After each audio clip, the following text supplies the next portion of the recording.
Praise the lord. హల్లెలూయా. దేవునికి మహిమ కలుగును గాక. క్రీస్తునందు నా ప్రియమైన దేవుని బిడ్డలైన మీ అందరికీ ఉదయకాలపు శుభములు తెలియచేస్తున్నాను. ప్రియులరా, మన ప్రభువును రక్షకుడైన దేవుడు ఇంతవరకు ఆయన మనల్ని కాపాడి తన కృపగల రెక్కల నుండి ఆయన దాచి భద్రపరిచారు. అందును బట్టి దేవునికి మనం కృతజ్ఞతాస్తుతి చెల్లింపబద్దులమై ఉన్నాం. ఆమేన్. హల్లెలూయా.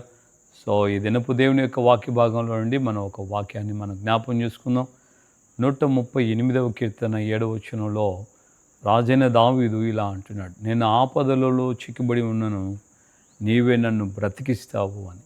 సో ఆయన రాజుగా అభిషేకించబడక మునుపు, అభిషేకించబడిన తర్వాత, అలాగే రాజరికంలోకి వచ్చిన తర్వాత మనం గమనిస్తే దావీదుకు అనేకమైనటువంటి ఆపదలు వచ్చాయి. అనేకమైన ఆపదలలో ఆయన చిక్కుబడిన సందర్భాలు ఉన్నాయి. సో అలాంటి పరిస్థితుల్లో ఆయన తన జీవితంలో గుర్తుబట్టి దేవునితో అంటున్నాడు, నీవే నన్ను బ్రతికిస్తావు అని. హల్లెలూయా. సో ప్రియమైన దేవుని బిడ్డలారా, దావీదు యొక్క జీవితంలో మనం గమనిస్తే ఆయన అభిషేకించబడ్డానికి, రాజుగా ప్రవక్త అయిన సమూయేలు ద్వారా అభిషేకించబడ్డానికి మునుపు ఆయన మనం గమనించినప్పుడు తండ్రి యొక్క గొర్రెలను మేపుతున్న వ్యక్తిగా ఆయన్ని మనం చూస్తాం. సో అక్కడ ఆయన యొక్క జీవితం అలాగా కొనసాగించబడటం, ఆయన గురించి బైబిల్లో స్టార్టింగ్ ఇంట్రడక్షన్ అక్కడే మనం చూడగలుగుతున్నాం. తర్వాత అన్నల మధ్యలోకి వచ్చిన తర్వాత దైవజనుడు ప్రవక్త అయిన సమూయేలు ఆయనను అభిషేక తైలంతో అభిషేకించి, దేవుడు ఇజ్రాయెల్ మీద నిన్ను రాజుగా నియమించాడు అని చెప్పాడు. అటు తర్వాత మనం గమనిస్తాం, సౌలు ఎదుటకు వెళ్ళి నిలబడిన రోజు ఒకటి ఉంది. ఆ రోజున గొల్యాతు మీదకి యుద్ధానికి వెళ్ళడానికి మునుపు సౌలు దావీదుని చూసి అంటున్నాడు, నీ ఎదుట ఉన్న వ్యక్తి ఎవరో తెలుసా? అతడు బాల్యం నుండే యుద్ధాభ్యాసం నేర్చినవాడు, అతని మీదకి నువ్వు పోవడానికి సిద్ధపడుతున్నావు అంటూ ఆ శత్రువుని పొగుడుతున్నాడు. ఈయనను బలహీనపరుస్తున్నాడు. ఈయన ఎలా వచ్చాడు? జూముగలిన దేవుని సైన్యమును తిరస్కరించుటకు సున్నతి లేని ఈ ఫిలిస్తీయుడు ఎంతటి వాడు అన్న దావీదు నోటి మాటలను బట్టే కదా దావీదు సౌలు ఎదుటికి వచ్చింది. అయినప్పటికీ కూడా సౌలు ఇతనిలో ఏదో ఒక ప్రత్యేకత ఉంది, మరి ఇతను ఎందుకు ఇంత ధైర్యంగా ఇంతగా మాట్లాడుతున్నాడు అన్న విషయాలు ఆయన పట్టించుకోక గొల్యాతును పొగుడుతున్నాడు, గొల్యాతుని గురించి గొప్పలు చెప్తున్నాడు.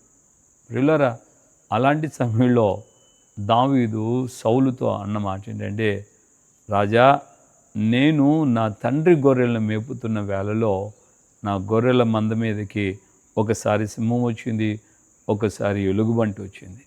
సింహం యొక్కయు ఎలుగుబంటి యొక్కయు వాటి యొక్క ప్రభావం నుండి, వాటి యొక్క శక్తి నుండి నన్ను విడిపించిన దేవుడు, నన్ను తప్పించి బ్రతికించిన దేవుడు ఈ ఫిలిస్తీని చేతిలో పడకుండా ఆయన నన్ను తప్పిస్తాడని చెప్పి రాజుతో ఆయన ధైర్యంగా చెప్తున్నాడు.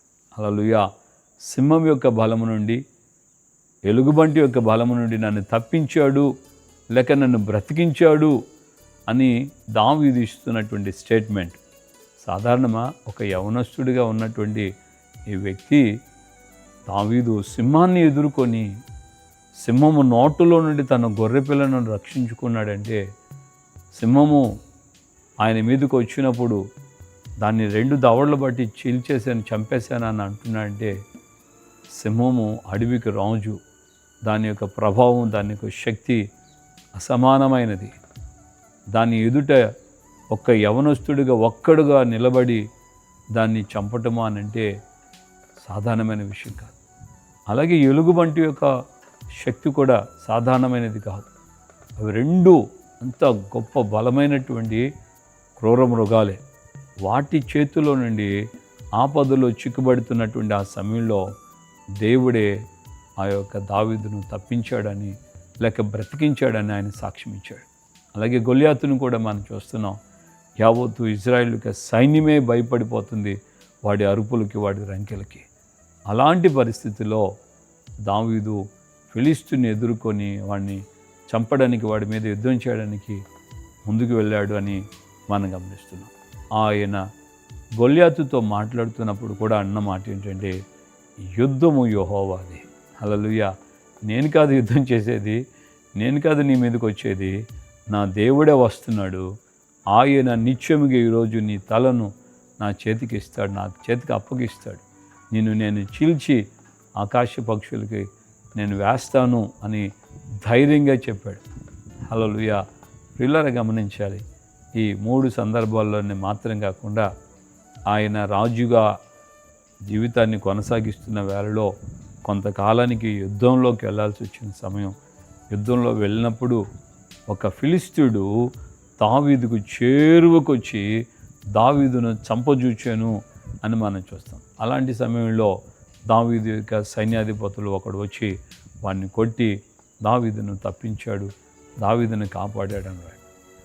ఈ ఓవరాల్గా ఆయన అనేకమైనటువంటి ఆపదల్లో వెళ్ళాల్సి వచ్చింది. ఆయన 23వ కీర్తనలోనే అన్నాడు కదా, గాఢాంధకారపు లోయలలో నేను సంచరించును అని కూడా అన్నాడు. సో అలాంటి పరిస్థితులు ఆయనకి ఎదురయ్యాయి. ఆ సమయంలో ఆయన ఇచ్చినటువంటి స్టేట్మెంటు, ఆపదలలో నేను చిక్కుబడినను నీవే నన్ను బ్రతికిస్తావు. హల్లెలూయా. మన జీవితంలో మనం కూడా అనేక విధాలైన ఆపదలు, ప్రయాణాలలో ఆపదలు, అలాగే అనారోగ్య సంబంధమైన ఆపదలు, ఆర్థికపరమైన ఇబ్బందులు, నిందలు, అవమానాలు, ఈ అపాయాలు, కొంతమంది మాట్లాడినప్పుడు ఇక చనిపోవటమే శరణం, ఈ చచ్చిపోతేనే మేలు అన్నంత ఆ బాధ, ఆ మాటలు గుండెలు గుచ్చుకుంటూ వేధిస్తూ ఉంటాయి. అలాంటి సమయంలో కూడా దేవుడే మనల్ని ఆయన తప్పించాడు, లేక బ్రతికించాడు. ప్రియ సహోదరుడా, సహోదరి, మరి దినాన దేవునికి కృతజ్ఞత చెల్లించగలవా? నీవే నన్ను తప్పిస్తావు అని, నీవే ఆపదలలో నేను చిక్కుబడినను నన్ను నువ్వు బ్రతికిస్తావు ప్రభా అని ఆయన్ని మనం ఘనపరిచి ఆయన యొక్క కాపుదల సంరక్షణ ద్వారా మన జీవితాల్లో ఆయనకు సాక్షిగా ముందుకు వెళ్ళగలిగే స్థితి మనకుందా? ఆ విశ్వాసం మనం కలిగి ఉన్నామా? నిశ్చయముగా ప్రార్థన చేయి. దేవుడిని గుర్తెరుగు. నీ ఆపదలలో, నీ శ్రమలలో దేవుని వాగ్దానం ఇలా ఉంది కదా, శ్రమలో నేను అతనికి తోడై ఉండి అతన్ని విడిపించి అతన్ని గొప్ప చేస్తానని. నిశ్చయముగా నీ శ్రమలో దేవుడు నీకు తోడై ఉంటాడు. నీ నిందలు, అవమానాల మధ్యలో నిన్ను తప్పిస్తాడు, నిన్ను బ్రతికిస్తాడు, నిన్ను ఆయన తన కోసం సాక్షిగా నిలబెడతాడు. నీ కుటుంబాన్ని, నీ పరిచయను ఆ విధంగా దేవుడు నడిపిస్తూ దీవించునుగాక. ప్రార్థన చేసుకుందాం. ప్రేమగల తండ్రి, మీ పాదాలు స్తోత్రాలు. ఉదయకాలమందు నాతో మాతో మీరు మాట్లాడి మమ్మల్ని మీరు ధైర్యపరిచారు, బలపరిచారు. అందుని బట్టి మీ స్తోత్రం.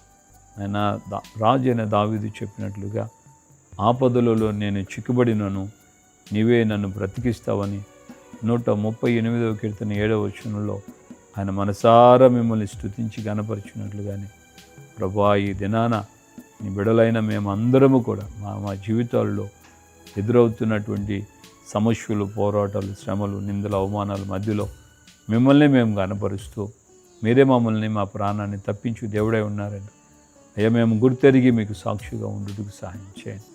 కృపతో నింపండి, కార్యాలు చేయండి, క్షేమం కలుగు చేయండి. చాలిన దేవుడుగా ఉండి సహాయం చేస్తూ ప్రతి బిడ్డను మీరు ఆదుకోండి, ఆదరించండి, వారిని బ్రతికింపచేయండి. అనారోగ్యం నుండి కానీ, కన్నీళ్ళ బ్రతుకు నుండి, నిందల అవమానాల నుంచి మీరు తప్పించండి.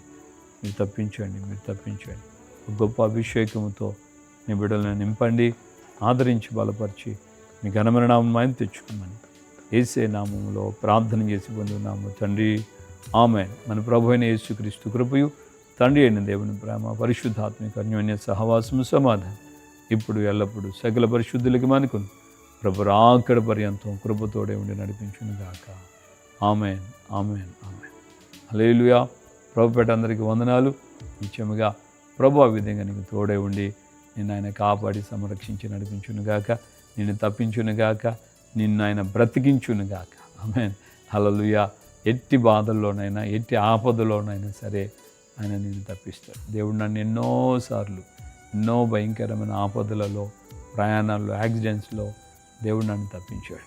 భయంకరమైనటువంటి మరణపు అంచుల్లో నుండి కూడా ప్రభు నన్ను తప్పించిన సందర్భాలు అందరికీ తెలుసు. దేవుని దయ వలన దేవుడు ఆ విధంగా నన్ను మాత్రమే కాదు, మనల్ని అందరినీ ఆయన బ్రతికిస్తాను వస్తున్నాడు.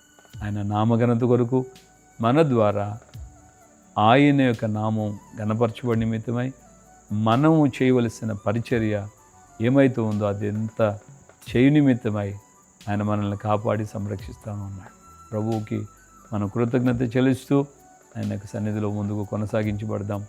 అనేకులకు దయతో షేర్ చేయాలని ప్రేమతో కోరుకుంటున్నాను. Praise the lord.